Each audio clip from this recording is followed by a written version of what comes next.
1400 years ago, Prophet Muhammad, peace be upon him, made a prophecy that left people wondering. He said, "One of the signs of the hour is that a slave woman will give birth to her master." Was Sahih Muslim, Hadith 8. At that time, no one could fully grasp its meaning. But today science has turned this prophecy into reality. Through modern reproductive technology, a man's sperm and a woman's egg are combined in a lab. The embryo is then implanted into another woman, a surrogate mother. This woman carries and gives birth to a child, but legally, that child is not hers.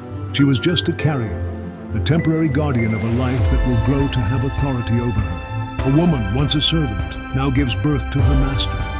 Exactly as foretold 1400 years ago. Science is proving the words of the prophet, peace be upon him. The question is, are we paying attention? Is the hour near?